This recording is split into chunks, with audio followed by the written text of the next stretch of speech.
Hey guys, here we are ready for Chapter 10 A Ghostly Gathering.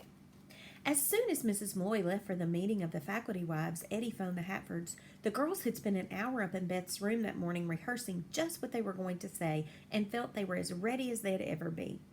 There were 3 rings at the other end before someone answered, and Eddie held the phone away from her ear so that Beth could hear too. Hello? It was Josh's voice. Hi, Josh. It's me, Eddie. Caroline, who was listening in on the phone upstairs, had never heard Eddie talk like that.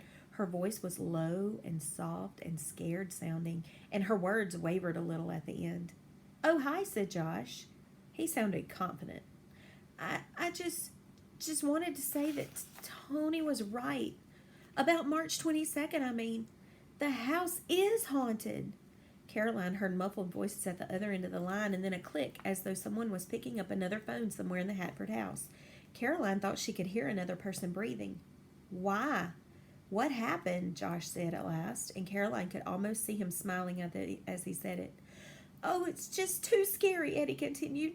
Dad's at the college and Mom's at the faculty wives meeting, and to tell the truth, we're a little bit scared to be here alone. Do you suppose you guys could come over for a little while? Now there were excited whispers at the other end of the line. Caroline was sure of it, even a muffled laugh.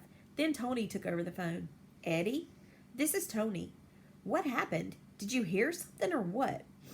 Yeah, but please come over till Mom gets back, okay? Eddie pleaded convincingly. Sure, we'll be right there, Tony said and hung up. Caroline ran downstairs to her sisters. Eddie, Beth, and Caroline bent over double laughing. In no time at all, it seemed, they saw 9 boys coming up the hill from the footbridge. Look at 'em, said Beth. They even brought reinforcements. They've got Peter and Doug with them. Okay, now get ready. Wipe those smiles off your faces, Eddie said. The 3 girls went to the door looking frightened. It was like being in a play with her sisters, Caroline decided. She wondered if she had ever had so much fun. Well, yes, she had. When they had first moved to Buckman, for example, and they knew the boys were spying on them, when Caroline pretended to be dead and her sisters had carried her to the river and dumped her body in, or the time the Hatford boys had locked her in the tool shed, and when they opened the door at last, Caroline pretended to have rabies. Oh, the stage was where she belonged, most definitely. The boys, Caroline could see, were trying hard not to smile. All except Peter and Doug, who didn't have to try at all, because to them there was nothing to laugh about. Obviously, they didn't have a clue. Beth pulled them quickly inside. We're so glad you're here, she said. It's been so scary. Tony and Steve were even nicer than they had been the day before. Everyone sat down in the living room, Peter and Doug with wide eyes wanting to hear what had happened, and Danny and Bill looking strangest of all because they were trying so hard to keep straight faces. Their mouths kept twisting into grotesque shapes. Tell us what happened, said Steve. Well, Eddie began, her voice trembling just a little. Caroline was terribly impressed. She had had no idea her sister was such a good actress. She was even a little envious. Caroline was afraid to spend the night alone after what Tony told her, so Beth and I came into bed with her just in case. Caroline saw Jake nudge Tony very much with his elbow. Beth took up the story. Everything was quiet until, 11 o'clock, maybe later, and then we heard it. Heard what? Asked Tony. Did you hear the tapping I told you about? Yeah, it was just like you said, Eddie answered. Sorta tap, tappity tap tap. It could have been the rhythm of a song. It was Annabelle, I know it, wailed Caroline. She saw Wally and Bill and Danny put their heads down so that no one could see their faces. And then it happened. The boys jerked. What happened? We saw her, of course, said Beth. Who?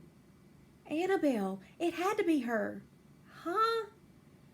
Well, we don't know that for sure, but it had the shape of a young girl and the... What did? The boys cried together. The pale blue light. It was coming right through the wall where the...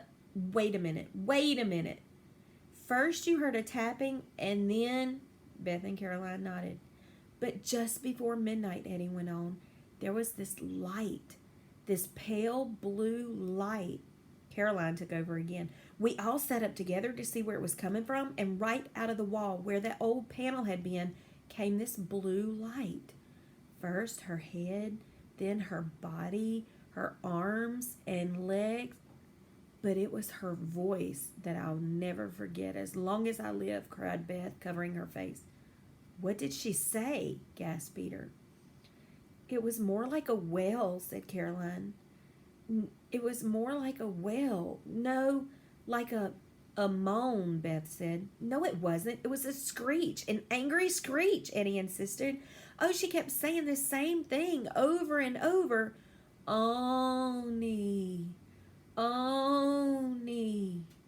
Oni? Asked Steve. What was she, an Indian? The boys tried to laugh but didn't succeed. It was hard to make out what she was, but if I had to guess, I'd say a young girl. I couldn't tell anything. A young girl in pain, said Eddie. But the light, just kept looking all around and wailing as though we weren't even there, said Caroline. Beth took up the story.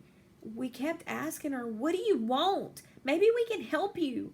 But all she said was, where is he? Where is he? Then what? Asked Wally with his eyes unblinking. Then the light moved all around the room like she was looking for something, said Eddie. Or somebody, said Caroline. And then she cried, Oni, and disappeared, said Beth. But this is the spooky part, Eddie told them. As soon as the blue light faded away, we turned on the light. We were so scared, Caroline shivered. And right where the blue light had been, we found this. Eddie held out her hands and unfolded her fingers. They lay a horseshoe keychain with several keys attached. Tony's mouth fell open. It's mine, he said. The girls looked at him in horror. Yours? Said Caroline. She must have been saying, Tony, Tony, said Wally softly. The boys looked at each other, not quite believing, then at the girls. And suddenly from somewhere in the house came a thunka, thunka, thunka, thunka. The ghost, yelled Peter, and he dived behind the couch. Chapter 11. What next?